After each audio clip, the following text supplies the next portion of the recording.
Hello friends, आप सबका इस फेसबुक पेज नॉलेज हब पर बहुत बहुत स्वागत है। Most welcome in my Facebook page knowledge hub. मैं ब्रजेश कुमार पटेल आप लोगों के बीच कंटिन्यू किसी न किसी संवैधानिक मुद्दे और राजनीतिक मुद्दे को लेकर उपस्थित होता रहा हूं।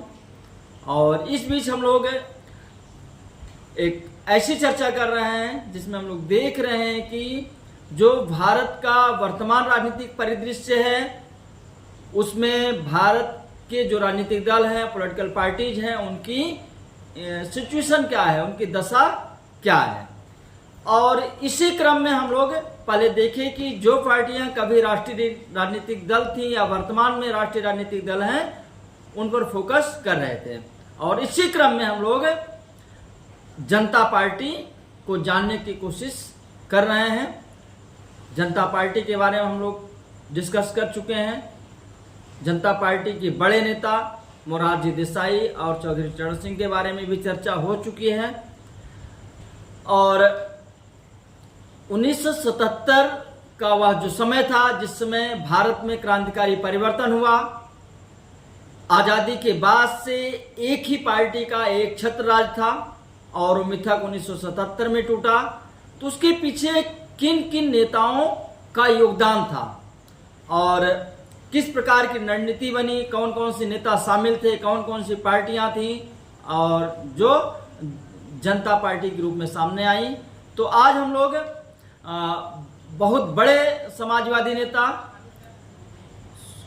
सोशलिस्ट पार्टी के दिग्गज नेता जॉर्ज फर्नांडीज के बारे में हम लोग चर्चा करेंगे, उनके बारे में जानने की कोशिश करेंगे और उनको योगदान को समझेंगे। भारतीय राजनीति में उन्होंने किस प्रकार का योगदान दिया, क्या क्या उन्होंने सुधार किए, क्या क्या परिवर्तन किए। देखिए, जब राष्ट्रीय आंदोलन चल रहा था, सबने अवज्ञा आंदोलन शुरू हो चुका था और 1934 में आचार्य नरेंद्र देव, राम मनोहर लोहिया, जयप्रकाश नारायण आदि के द्वारा कांग्रेस के अंदर ही एक समाजवादी दल का गठन किया गया। और बाद में इसी समाजवादी दल से, इसी सोशलिस्ट पार्टी से जॉर्ज फर्नांडीज जी भी जुड़ते हैं। तो पहले हम लोग जान लेते हैं कि उनका जन्म कब हुआ।